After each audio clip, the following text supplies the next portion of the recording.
Hello, hello, hello, everyone. Welcome to Transcend with Bootstrap Dreams. We are so excited to be here. I am accompanied today on live number 2. Woohoo! We are showing up. Live number 2 with Patrice Dean Spikes. And today we are going to talk about love and loving yourself first. This is so important. So Patrice, go ahead and introduce yourself and we're going right on into the conversation. My name is Patrice Dean Spikes. I currently reside in Statesboro, Georgia. I'm a mom, I'm a wife, I'm an aunt, I'm a sister. And that's just really me. I'm a regular person doing regular things. I wake up every day and go to work and try to put food on our table. So I'm just a regular person. Nobody special, nobody important to me. But I love my family, I love my friends, and it's my job to be their supporter, to be their confidant. So that's what I do. That's who I am. You are important. You matter. You're worth it. Listen, it's the regular stuff, if you will, that get us to the bigger outcomes. And I don't think we celebrate the small steps along the way enough. And like even down to just not, I think it's like unintentionally, but even minimizing self. Like that's what this whole conversation is about, right? Like how do we remember how important that we are, not to be pompous, not to be arrogant, not to, be selfish, but to take more care and make us more of a priority in our own lives so that we can show up well for the people that we care about, the people that we are, we have committed to, the people that we want to follow through with. So let's talk about that. Okay. Well, we already stepped into it. So yeah, one of the biggest things I want people to realize is that we always talk about love. I love my children. I love my family. I love my friends. But do you love yourself? And self-love isn't about being narcissistic. It's about caring for your own happiness and your own well-being. What do you do every day to show yourself that you love you? Yes. We get up every day and we tell, your spouse, hey, baby, I love you. We tell our kids, I love you. Have a good day at school. But do you stand in the mirror and say, Patrice, I love you?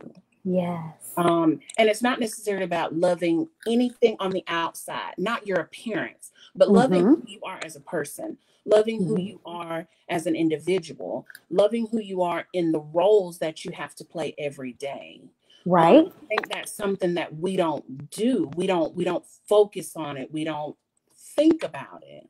It's so natural to show everyone else affection, but there's a responsibility that we have to ourselves to deposit into ourselves. That's right. One of the things that I did is I wanted to do an example of who we are. Yes. And so every morning we wake up full. You've recharged, you've gotten a good night's sleep, you've woken up, said your prayers, and you're full. You're a whole bottle. That's you're ready to start your day, right? Yes. And here comes your friend. You get a phone call from your friend. And she's like, I need some help. I need some advice. And you're like, okay, let me build you up. Let me pour into you. Let me heal you.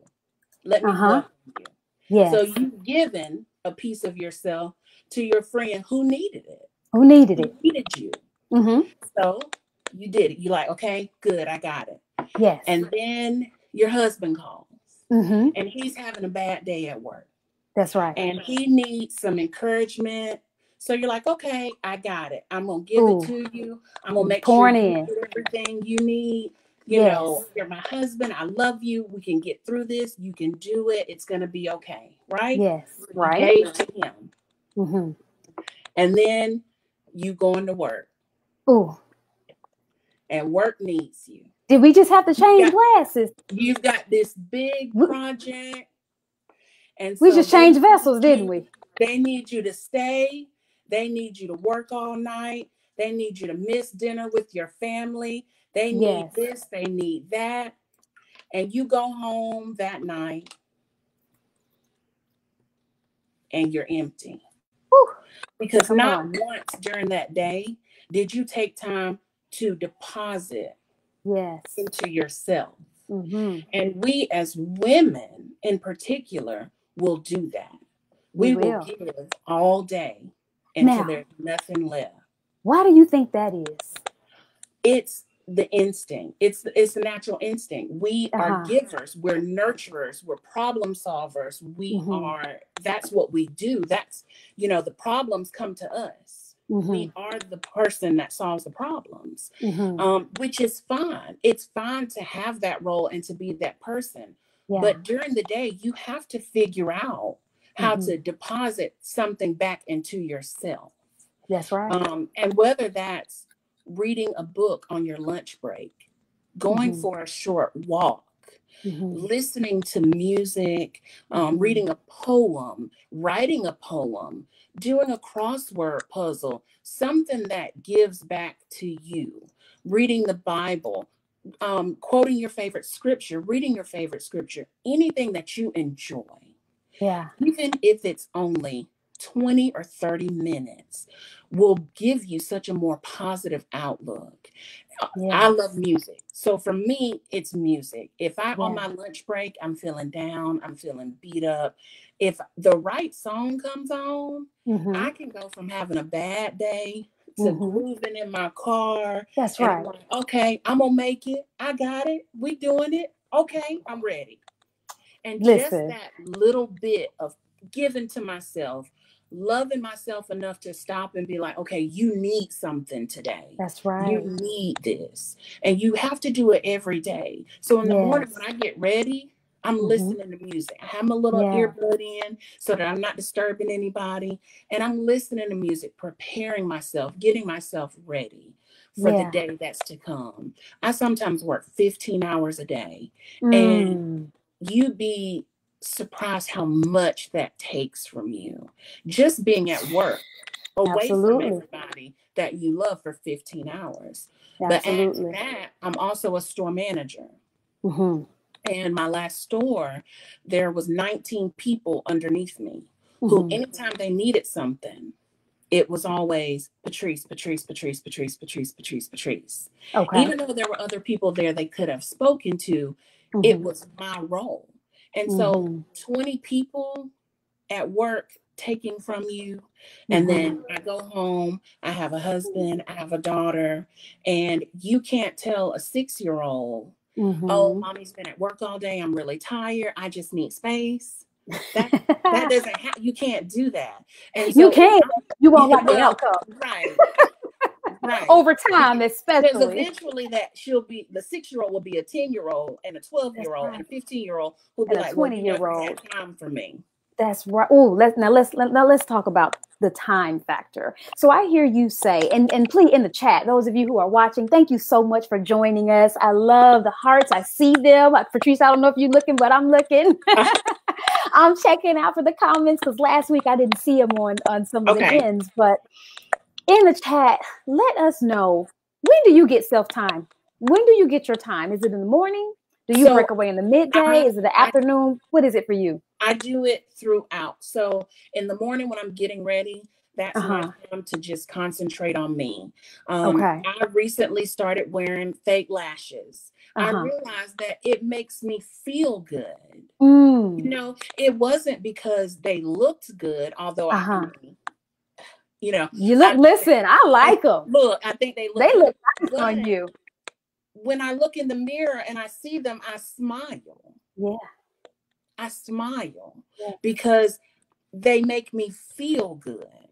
So I put them on in the morning because whenever I go to the bathroom and I'm washing my hands, I look in the mirror and I smile. And just that little bit of time just brings me back to, take care of yourself. It's an investment. Do it for you.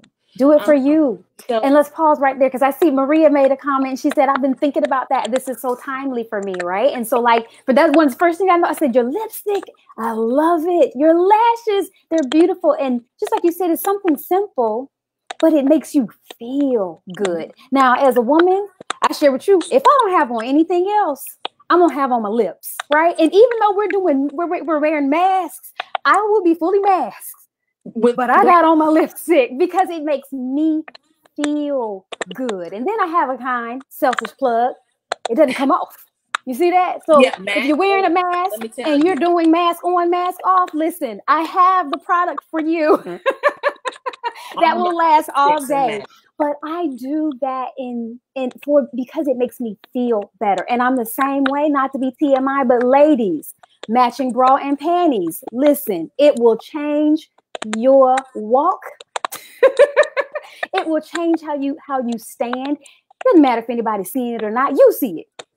Feel good for you first, right? It starts within. I'll never forget the big sister that was like, listen, there are some things that we have to do for ourselves, and this is one of them, right?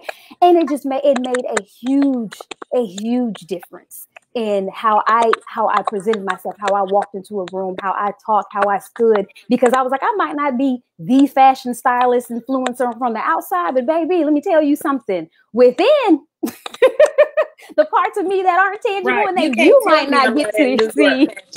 I'm at New York Fashion Week every day.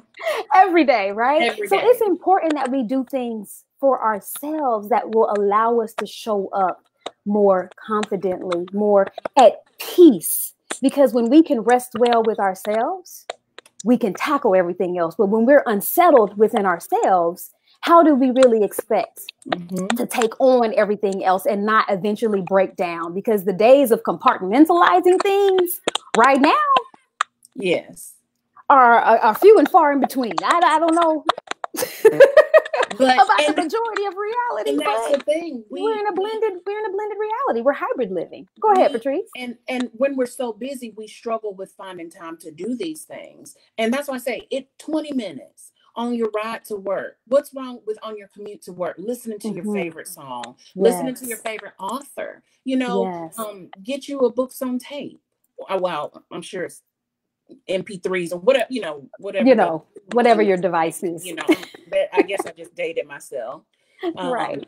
But listen to your favorite song, listen to your favorite author. Absolutely.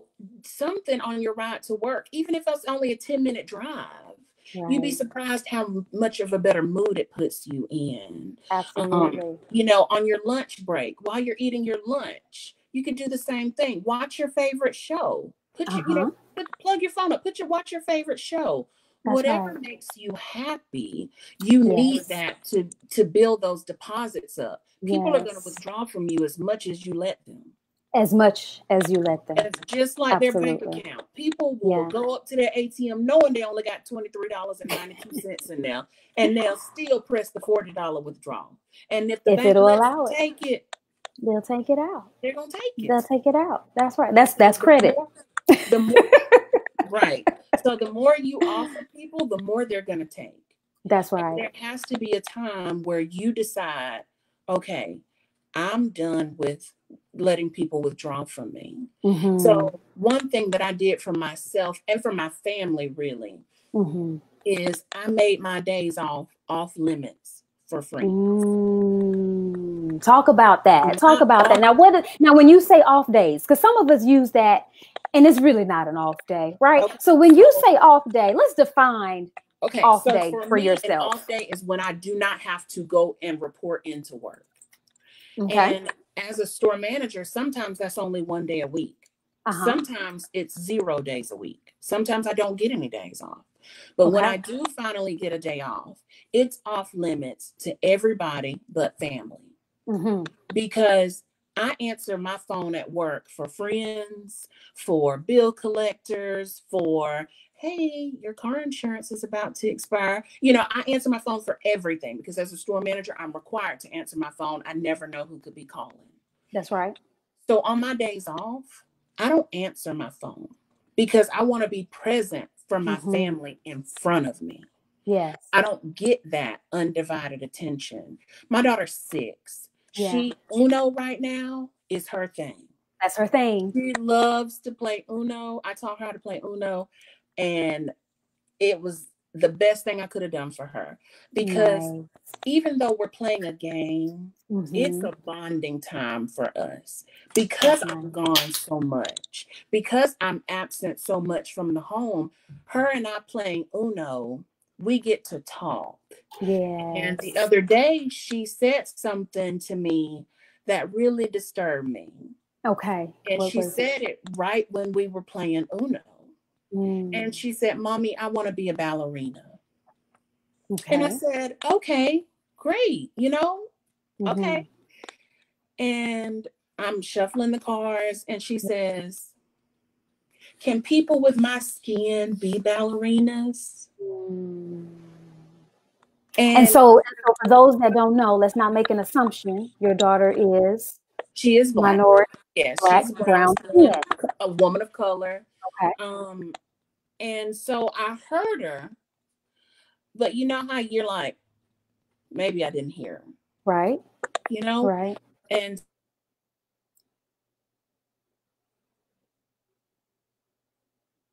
as much as you try to protect your children from the world, it made me realize that you can't.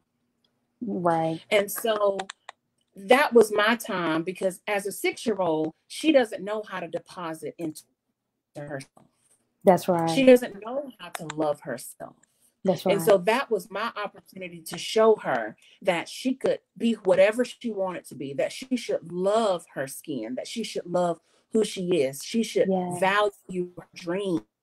Yes. And so it taught me that not only do I have to love myself, but as a parent, I have to teach Maya how to love herself, how to deposit into herself, even at age. Absolutely. And it kind of threw me back, because she's 6. Yeah. I don't remember thinking about complex things like that at 6.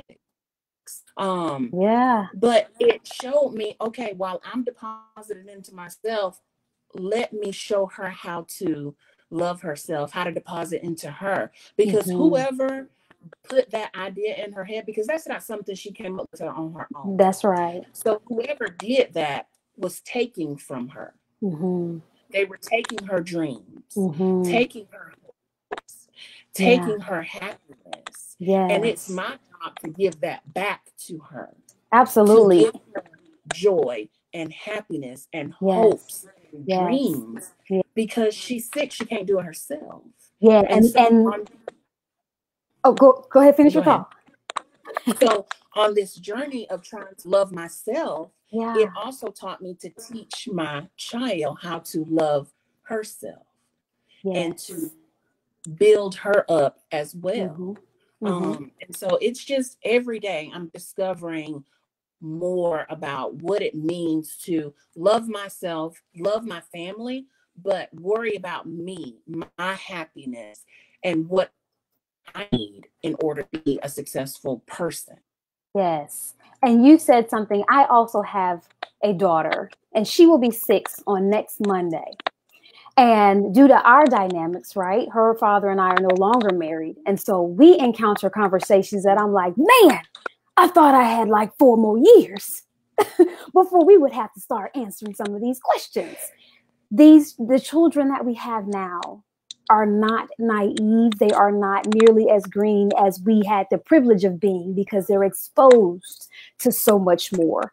Furthermore, I think genetically something's happened. It's like the more derivative and smarter we become, right, from older generations, the more intuitive they become about things. And so we have to be an example. We have to, like you said, show our children, whether it's a daughter or a son, we have to be a reflection of what it is that we teach. So your hand, there he is. Say hi, Bailey.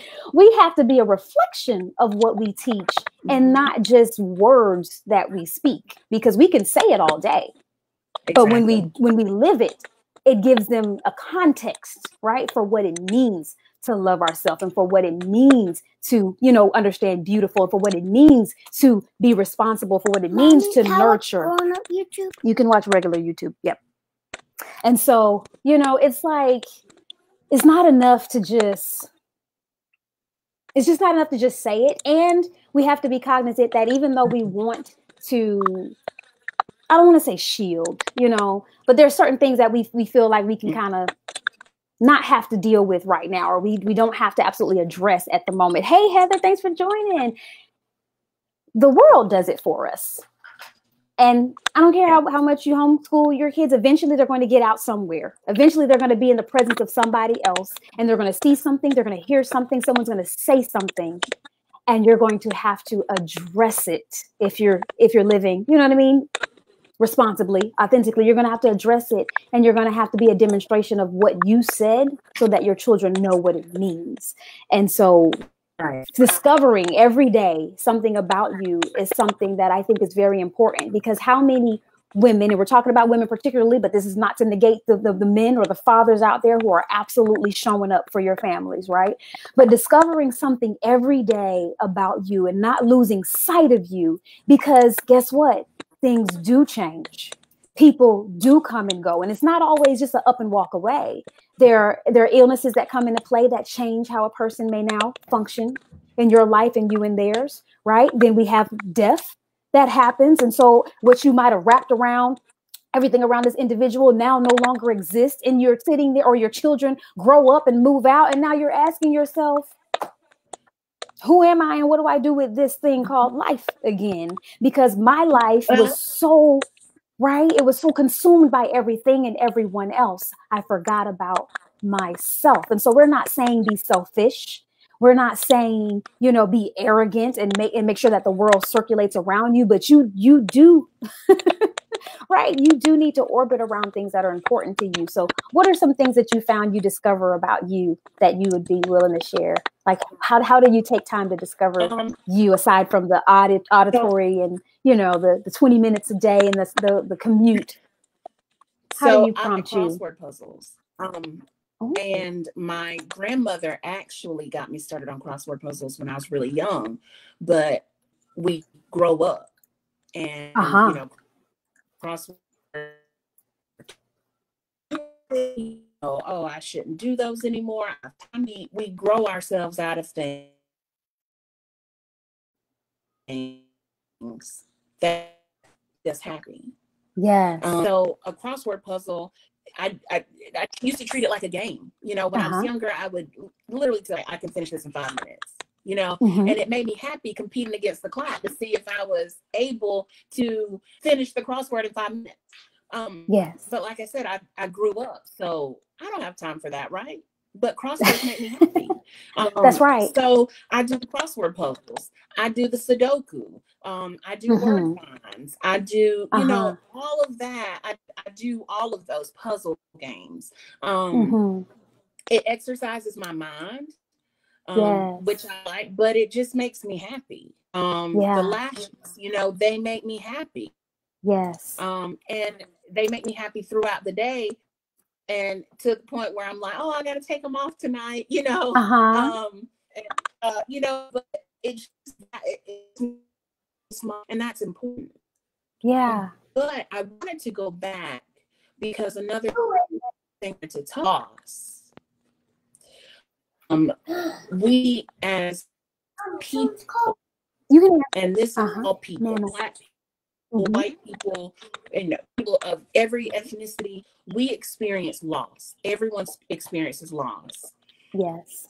But what we don't do is we don't take time to feel the loss. We ignore it. We push it to the side. We grieve. We just kind of, it's out there in space, and we'll kind of deal with it however, whenever. But that also begins to take a very negative toll on you as a person. My mother died literally 6 months after I graduated from college. So she died in December 2003. And as much as I thought I had dealt with her passing, It wasn't until 2013 that I actually dealt with it. And you may say 10 years, how, did she wait 10 years?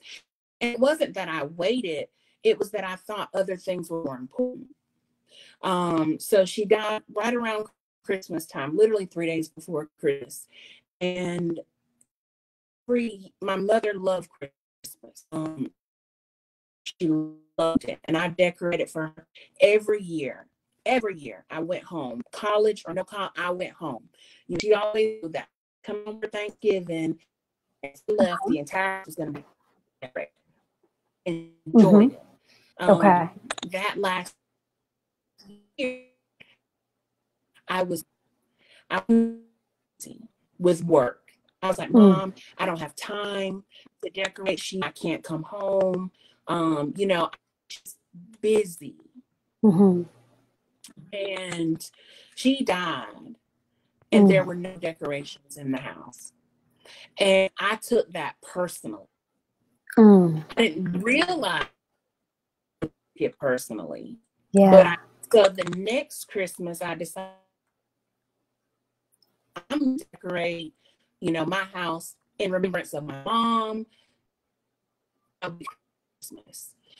And I would get to the counter with the decorations, and I break tears and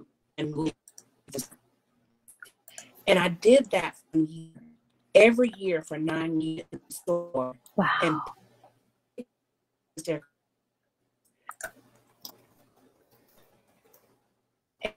until a year when I decided I wasn't going to go to the store, that I really wanted to sit down and think about why I wasn't able to go to the store. Because I realized I took her death personally. I felt like had I decorated, she would have died. And that's absolutely wrong to think. That's right. But it's what I realized that I was thinking. Yes. Like, man, if I'd have just gone home and decorated, yes, she might still be alive. Absolutely ridiculous thinking. But that's where I was. That's what stuck me. That kept me bound into that. I never grieved. I never let it go. I never realized that death happens for a reason. I never realized sometimes it's just somebody's time. And I didn't deal with it. And I get in a relationship with food that I still struggle with today. I took that grief, I took that anger, I took that pain, and I ate it. And I kept eating, and I kept eating, and I kept eating, thinking that the pain and the sorrow would go away. And I developed an eating disorder because of that, because I didn't know how to cleanse myself. I didn't know how to get that burden off me. Able to sit down and realize, okay, Patrice, you're almost 500. What are you doing? What's happening? What are you doing? And it's all centered around my mom's death. It wasn't until then that I was able to say, okay, Patrice, stop eating. Get up for a while. Go get, and find another way. I started coming down, I was feeling better. I started mentally cleansing myself, but it's still a disorder. I still struggle with today. I still struggle with eating. I still struggle with controlling those urges, because for so long, for 10 years, I used that to get away from the hurt and the pain instead of addressing the reason I was hurt and in pain. So what would you say was the turning point for you? What once you realize, right? Because first you got to be aware. Stopping, forcing myself to go to the store. I literally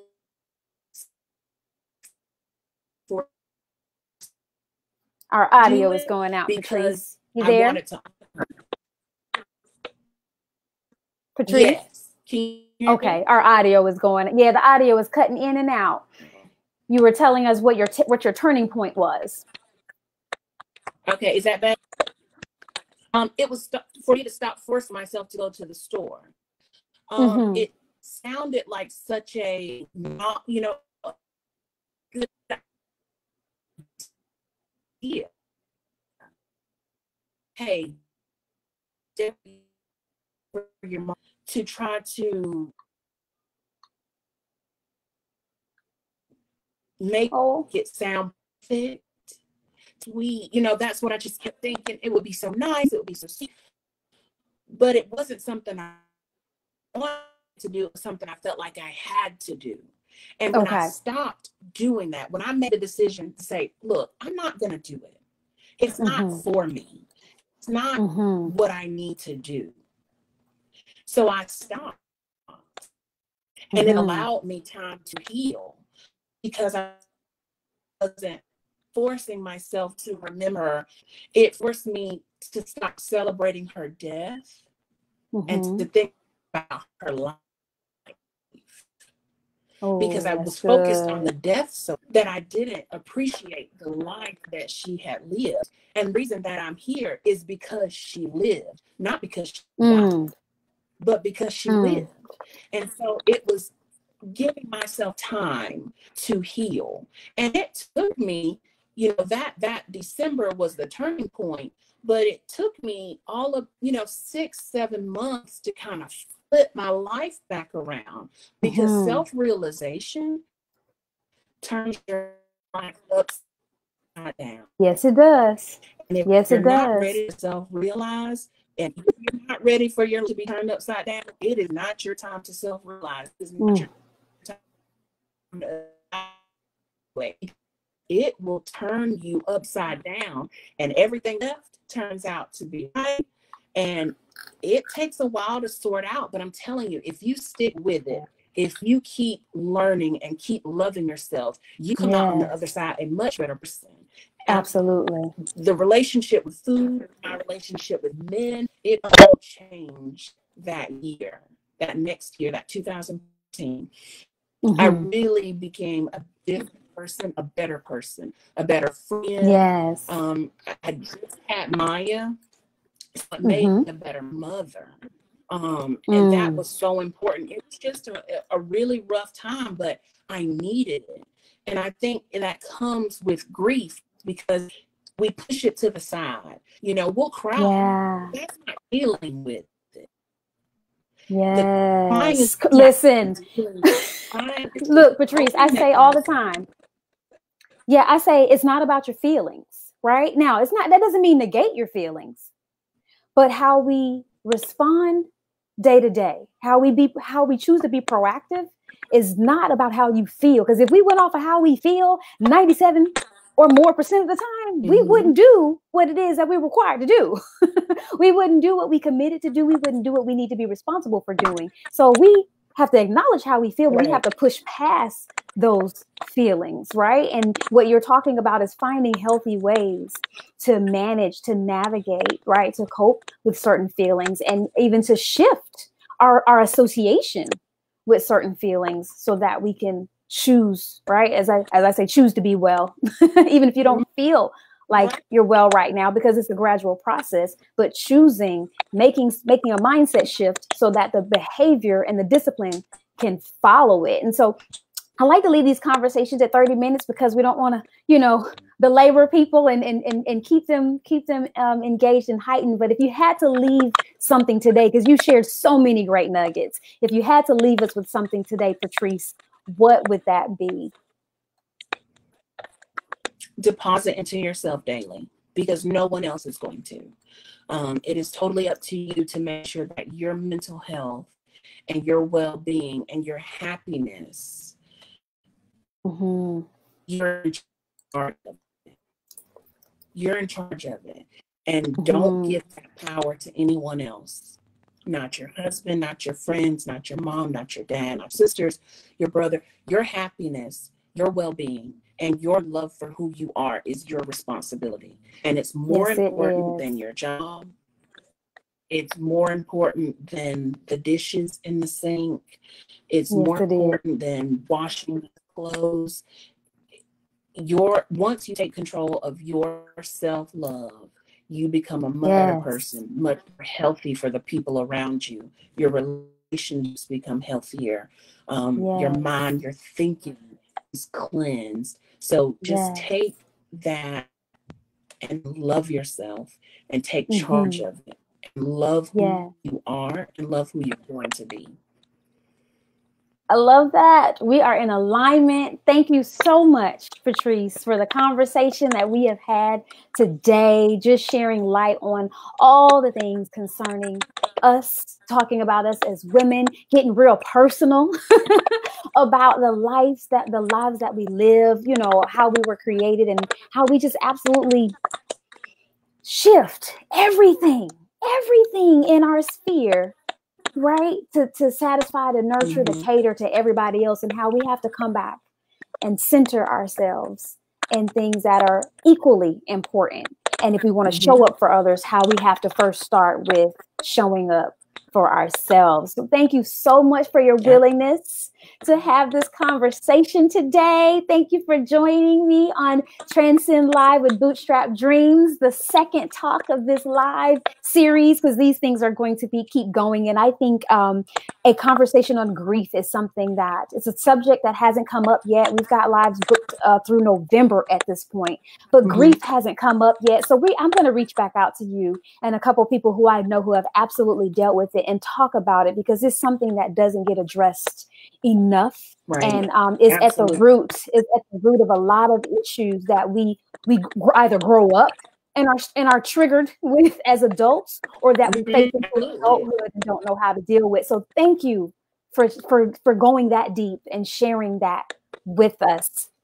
Thank you so much. And for those say it one more time. We lost your audio. Oh, thank you for inviting me. Thank you for the invite. I loved it. Yeah, you're so welcome. I'm so glad that you are willing. Some people get afraid, but we're just having conversation. We're just talking about everyday things, and I'm grateful. So for those of you that don't know, Bootstrap Dreams does have a Facebook page. So if you'll go on over there and like that Facebook page, give us a thumbs up there.